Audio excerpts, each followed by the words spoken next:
that sense of wealth, that sense of abundance in you, the more you can feel that sense of joy, the more easy it's going to be for you to do financially, because you're not going to be in this scarce, fearful mode.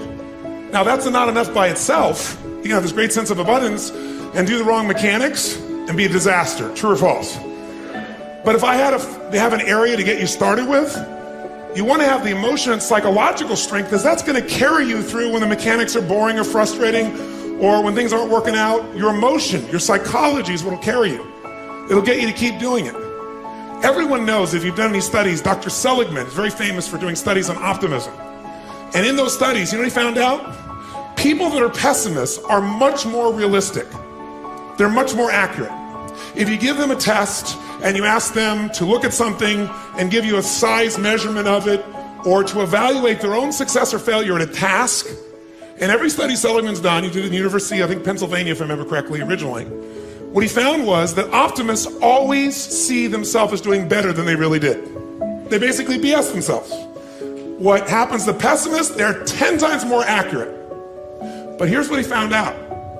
What he found out is because the people who are accurate never push themselves, because they know it's never going to work anyway. Whereas the optimist sees it better than it is, so they keep doing it. Because they have the illusion they did well, I'll do even better next time. And because of that optimism, they did it more often. And so optimists succeed at a 4 to 5-fold, depending upon the task, result ultimately beyond anything that a pessimist will do. And they're not as accurate. All that's a big way of saying is, if you can develop a psychology of resilience in yourself, you don't have to be optimistic or fake, you can be real. The realness is, whatever shows up, you are larger than anything that can happen to you. You are larger than any financial challenge you could ever face. Initially, we'll say, well, look at their houses, look at their homes, and they don't really have electricity, they don't have this, but they don't feel poor. It's your identity. The way you define the wealth determines whether you're wealthy or not. So are there enough things for you, knowing that 2/3 of the planet lives on $2 a day, that you could get yourself to really feel grateful, yes or no? How much of your life do you get benefits from today that you never had to create? Think about it. Like I said, the road you ride on, the library, the books you didn't have to write, right? The internet that you can access in seconds and get answers to just about anything. The people in your life that you didn't have to raise, but are there for you. Think about all the different aspects of your life. If you want to be wealthy, all you have to do is associate. So before we do the financial part, because financial independence is different than wealth. Wealth is that state of mind. Financial independence is being in that position where you don't ever have to work again. That if you work, you do it because you really want to. Now, I'll give you a clue. If you get financially independent and you don't work, you'll be miserable. I can't tell you how many friends I have that sold their company, made $50 million. One man made almost $1 billion and was really excited for a while. But after a while, it was like bored. His vehicle of his business gave him a sense of contribution, and he was always growing, figuring out how to solve problems, and he had all the people he was connected to in the business, all the employees and friends and associates. So I want to tell you, I'm not just saying this as some little positive thinking technique. I'm telling you, this is the secret, the real secret, to shift it inside of you and to add the real value. Most people are trying to pursue something in the future that they already have. I want you to think of what it is you think you want that will make you wealthy or financially free. By defining the game in a winnable way, a certain amount of money that we meet, and that covers what we're going to call financial security, which might be your housing, your cars, your food, and basic entertainment. How many would feel rich if you didn't have to work, if your investments alone, the income from your investments, the income, covered those 4 items: your housing for the rest of your life, your food, right, your travel, and some entertainment? How many think that would feel pretty good? Say aye. And by the way, that number is way smaller than what most of you think of when you think about being financially independent, which is everything covered without working. So why not get the first one down pat?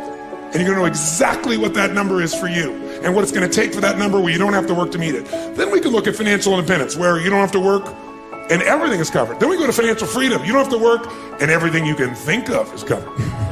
Anything you ever want to do for yourself or others, those you want to give. That's a different level, isn't it? And most people think of financial freedom, they come up with this gigantic number that if you even figured out everything you want, it's nowhere near as big as you think. And because it's so big, you never even start the journey. and you don't think it's gonna happen. So you talk about it, you hope you'll get some big hit sometime with your business or something, but you never get going. How many follow this? Say I. If you are significant in other people's eyes, what will that do for you? Well, it was in my eyes, somebody that I would look, somebody that, but when an example. But when you get there, you won't look to yourself anymore. When you get there, you'll just be at a different level, and then you'll be trying to figure out some other level of what you need to get to so you'll respect yourself. He always makes good points. You notice that? So what you're doing is, here's the game you're playing. I want all of you to hear this. No amount of money will ever make you wealthy. Because as soon as you get there, you will raise the game. Now here's what's great about that. To continue growing in all areas of life. If you could grow emotionally, should you? Yes or no? If you could give more, should you? Yes or no? Yes. If you grow intellectually, should you? Yes. If you give more love, should you? If you could grow more financially, should you? Yes, because growth is life. But having to grow in order to feel significant enough means you will always be poor. It's a game that never ends. Let's talk about money now, not wealth. What does it take mechanically to get this thing called financial independence? And what is financial independence as opposed to wealth? Wealth is a product of the mind. Again, no amount of money you ever achieve will make you wealthy. Financial independence means you never have to work again in order to live your life. That when you do work, you're doing it because you really want to, not because you have to. How many are committed to not only being wealthy, but also financially independent? Say, How do we get there? Let me give you the lesson how to get there. It is so simple that when I tell you, you're gonna go, thank you for the breakthrough thought. But even though you may know this intellectually, whether you're sophisticated or not, you probably know this. The formula for financial independence is so simple. And you can't achieve financial abundance unless you really learn to apply this, not just in a concept in your head, but consistently in your life. And that formula is simple. Spend less than you what? You go, thank you for the breakthrough thought, Tony. But is this what most people do? Yes or no? No. What do most people spend? More than they earn.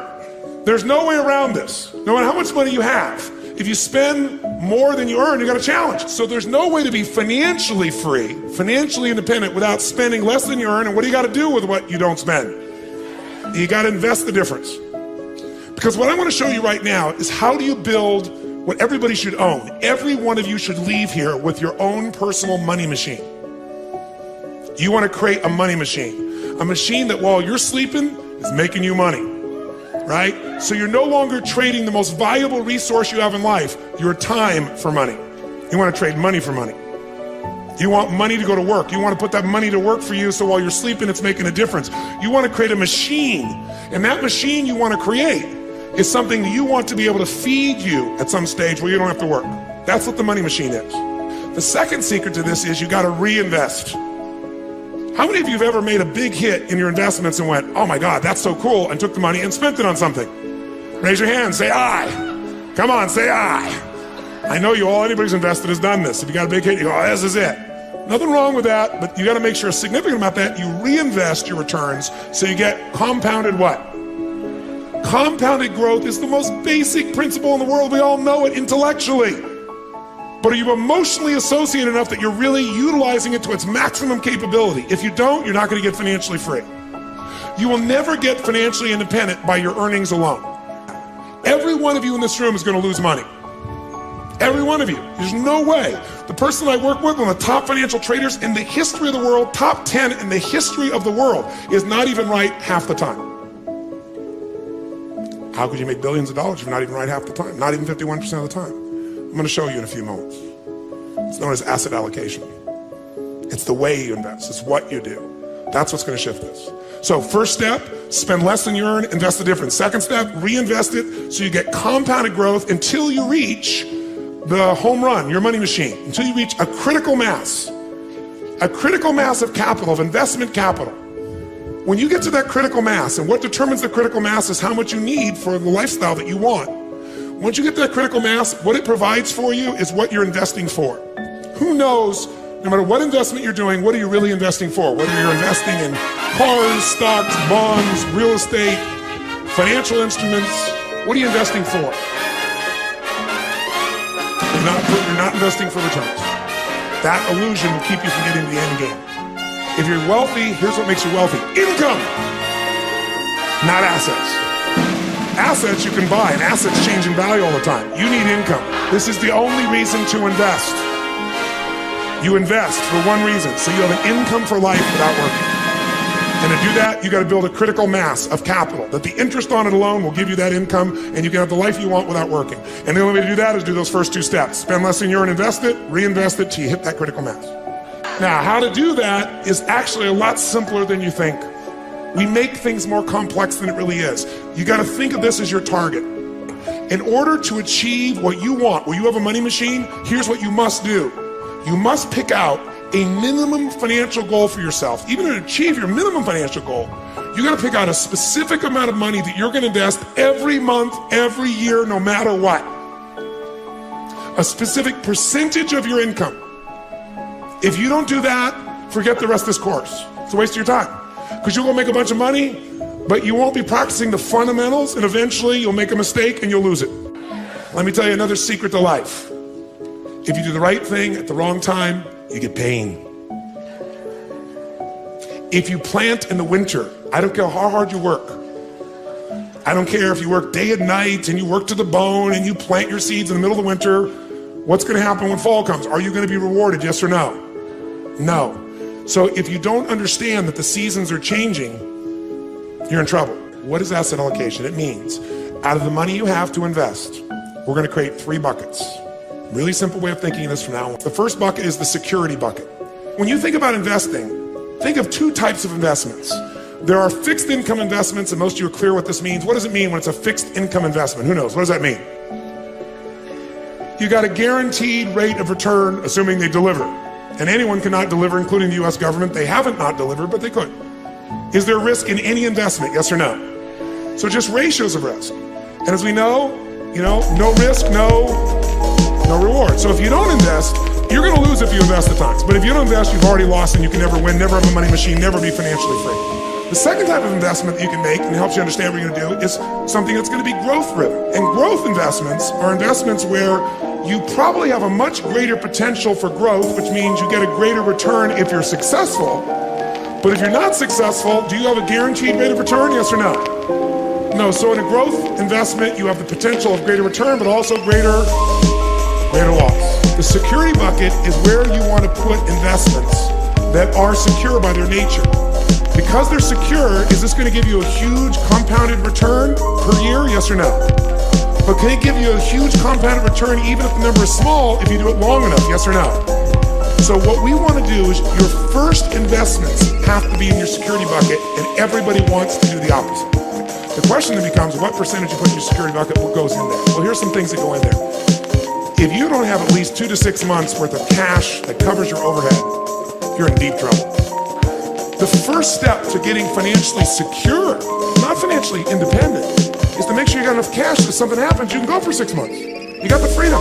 What else might you put in there? Types of investments. An IRA goes in here, right? Pretty secure. Insurance. The insurance is protecting you. That's part of security. What else could go in there? Your home. Don't think of your home as an investment. Because for most of you, you're eventually not going to sell that home and eat it. You're not going to sell your home and get income off it. Now, some of you maybe, you made a stage of life where you're accumulating the same homes, and eventually you're going to sell and buy a smaller home and take that critical mass that came from selling the big home, and it's going to take care of you for life. If you're doing that, great. But the place to think about your home in terms of leverage, put it in your security bucket. How many agree with me on this, by the way? Say aye. Because, by the way, if you don't have a home, you're going to be really stressed out, right? So I got to think of my growth outside my home, really. Think of your compound interest outside your home. Your home may be a bonus for you. And fixed income investments all fit in this category. Now, what's the second bucket? Second bucket is growth. 2 ways you're going to learn about growth. The buy and hold strategy, which is the strategy of an owner. And by the way, that buying and holding, that is less risky to some extent than momentum because of the timing, but it can be just as risky. What is momentum trading? That's when you're no longer an owner, you're a trader. A financial trader, everybody's a financial trader. Most of you trading time for your money. Here you're trading money for money.